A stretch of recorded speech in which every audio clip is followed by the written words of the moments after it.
کو آپ مہنگائی کے حوالے سے، سفارتکاری کے حوالے سے، اخلاقیات کے حوالے سے، معاشی حوالے سے آپ دیکھ رہے ہیں، مگر بات یہ ہے کہ یہ سلسلہ کب تک چلے گا اور کیا نواز شریف بار بار قربانی دیتا آئے گا اور کیا 2017 ہو، 99 ہو، 93 ہو، نواز شریف نے اپنی قربانی، اپنی ذات کی تکلیفیں بھلا کے آگے بڑھنے کی بات کی کوئی گارنٹی نہیں لی، نہ گارنٹی آج چاہتے ہیں، مگر کیا یہ سلسلہ رک گیا؟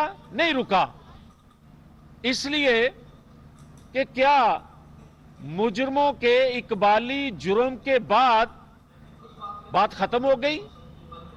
جب ہم 2017 کے بعد کہتے تھے کہ ایک ٹروتھ کمیشن بنایا جائے، آج بات ٹروتھ کمیشن سے آگے نکل گئی۔ جب ٹروتھ، سچائی قوم کے سامنے اقبالی جرم کی شکل میں آ گئی تو پھر کمیشن کیسا؟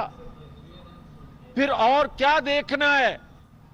مگر آپ نے یہ بھی دیکھا کہ 23 نومبر 2022 تک کھلے عام سہولت کاری کی جاتی رہی اور سرپرستی کرنے والوں نے ایک روپ نیا دھار کے ایک نورا کشتی شروع کی، اور وہ نورا کشتی اس شخص کے ساتھ مل کے شروع کی اور کی جا نہ لیتے تو اس بندے کو کوئی امیدوار پاکستان میں نہ ملتا۔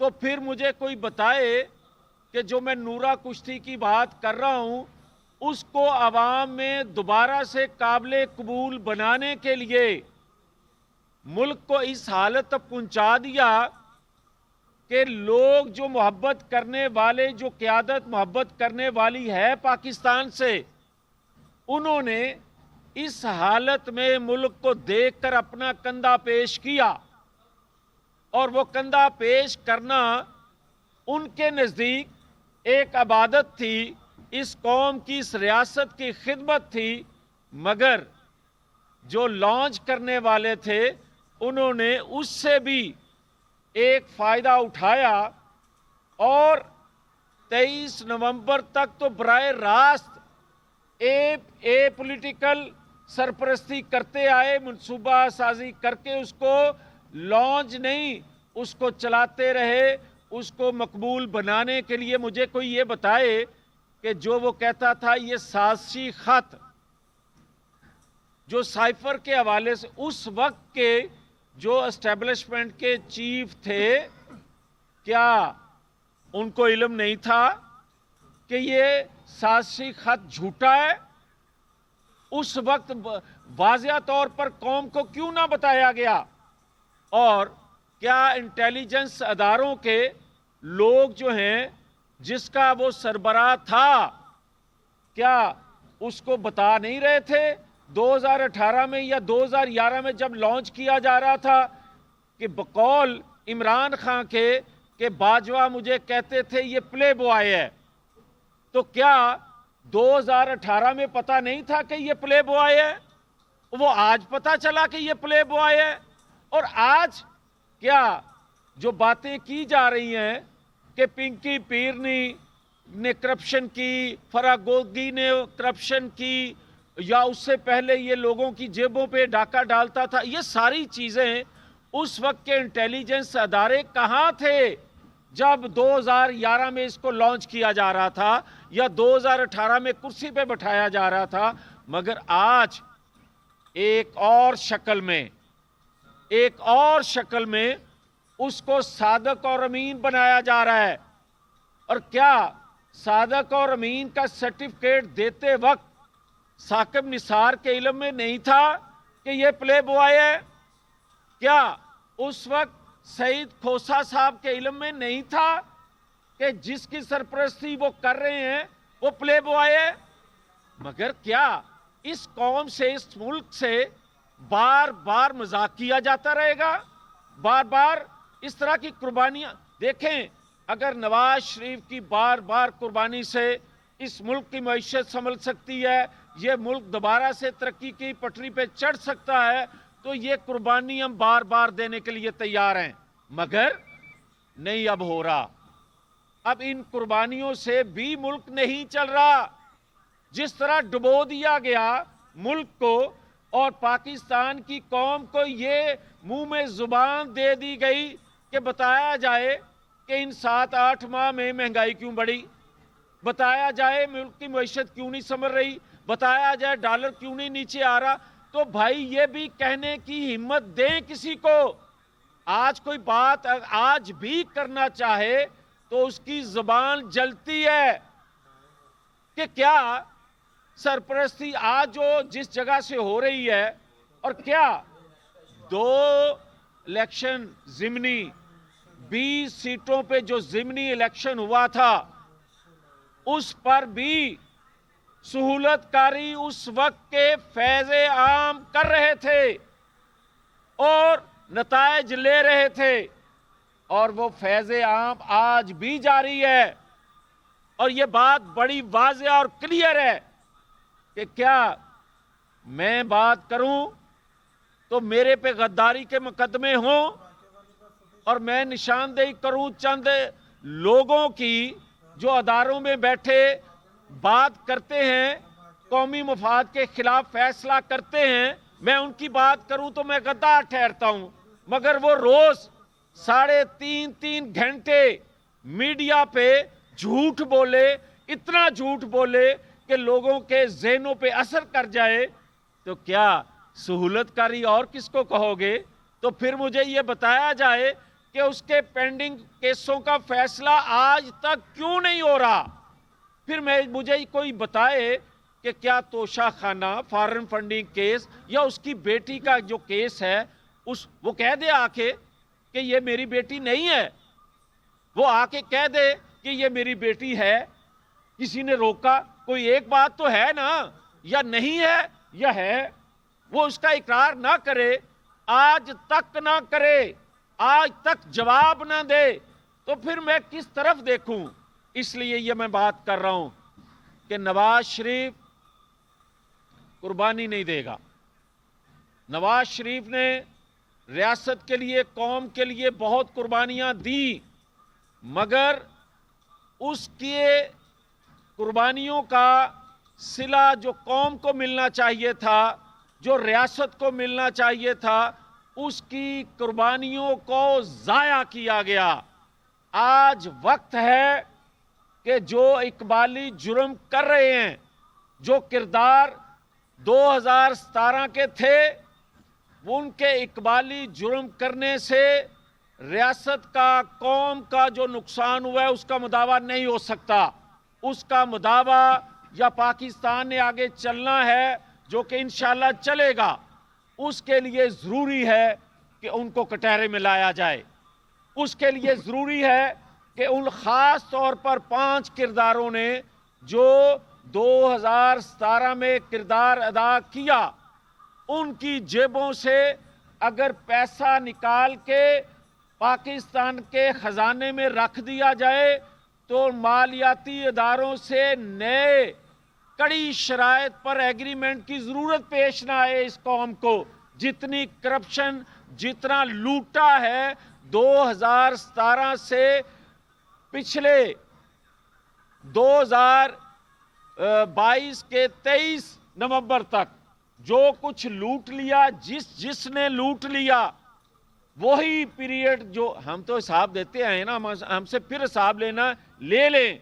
مگر خدا کے لیے یہ جو 5 کردار ہیں جنہوں نے ریاست کو اخلاقی طور پہ، ریاست کو سفارتی طور پہ، ریاست کو معاشی طور پہ، ریاست کو مالی طور پہ جتنا نقصان پہنچایا ہے، اگر ان کی جیبوں سے وہ نکال لیا جائے تو پاکستان کو اس بھنور سے، معاشی بھنور سے نکالا جا سکتا ہے. اب میں ایک اور بات کرنا چاہتا ہوں. دیکھیں بات کلیئر ہے. کہ نواز شریف کو بار بار احتساب کی چکی سے، بار بار میڈیا ٹرائل، بار بار عدالتی ٹرائل، بار بار طاقتور حلقوں کا جو احتساب ہے یا ان کی جو پسند ناپسند کی بنیاد پہ خواہشات ہوتی ہیں وہ گزارا گیا. مگر جو عمران خان کو پولیٹیکل ادارہ اگر 23 نومبر کے بعد 2022 اگر سہولت نہیں تو جسٹس شوکت صدیقی کے بقول دوسرے 2 اداروں پہ دوسرے 2 جو ذکر کیا کرتے ہیں ان کی طرف دیکھنا ہوگا کہ کیا آج بھی اس شخص کو سیاسی طور پہ مقبول رکھنے کے لیے کس کی ضرورت ہے؟ پاکستانی قوم کی یا پاکستان کی ضرورت تو نہیں ہے. یہ کس کی ضرورت ہے اور کیوں نہیں نواز شریف؟ اور یہ کافی نہیں ہوگا کہ نواز شریف کو صرف بے گناہ کر کے پاکستان لے آیا جائے. نہیں، نواز شریف کو جن جن کرداروں نے بدنام کیا، ریاست کو بدنام کیا، قوم کو نقصان دیا، ریاست کو نقصان دیا، ان کو عبرت کا نشان بنا کر نواز شریف کو لانا ہوگا. ان کو عبرت کا نشان بنا کے قوم کو بتانا ہوگا کہ یہ قوم کا محسن ہے، ہم سے غلطی ہوئی. یہ بتانا ہوگا کہ قوم کو کہ اس شخص کے، اس قومی ہیرو سے، جو ایٹمی قوت بنانے والا، جو معیشت کو سنبھالا دینے والا، جو سی پیپ کا تحفہ پاکستان میں لانے والا نواز شریف، جس کو ہم نے اپنی خواہش پر نقصان دیا، ڈاکو کہا، غدار کہا، مودی کا یار کہا، یہ ساری باتیں واپس لے کر معافی مانگ کر نواز شریف کو پاکستان لانا ہوگا تاکہ پاکستانی قوم کا اعتماد بحال ہو سکے. تو میں جو لوگ کہتے ہیں کہ ہم نیا بیانیہ نہیں، ہم بتائیں گے کہ ہم قومی مفاد میں یہ خاموشی کیوں اختیار کرتے ہیں. مگر قومی مفاد میں اب یہ ہے کہ اب خاموش نہ رہا جائے، بلکہ سارے کے سارے حقائق، سارے کے سارے کردار جو ہیں وہ قوم کے سامنے بے نقاب کر دیے جائیں. اور پاکستان کی قوم اور ریاست کے یہ مفاد میں ہے اب کہ سارے کا سارا سچ جو ہے، جو کہا کرتے تھے کہ قومی مفاد میں کچھ چیزیں نہیں بتانی چاہیے، مگر کیونکہ اتنا گند ڈال دیا اس عمران خان نے، اب سارے حقائق سامنے لا کر ہم الیکشن میں جا رہے ہیں. اور یہ 2 صوبوں کے الیکشن، نواز شریف جس دن الیکشن اناؤنس ہوگا، جس دن شیڈول اناؤنس ہوگا دونوں صوبوں کا، نواز شریف واپسی کا اسی دن تاریخ بھی دیں گے. اور جو مریم نواز 28 تاریخ کو پاکستان بطور چیف ایگزیکٹو کے بطور چیف آرگنائزر کے پاکستان مسلم لیگ نون کے وہ آ رہی ہیں، ہم ابتدا کر رہے ہیں پاکستانی قوم کو جہاں سے ہم نے خاموشی اختیار کی تھی قومی مفاد میں، مگر قومی مفاد میں خاموشی نہیں ثابت ہوئی.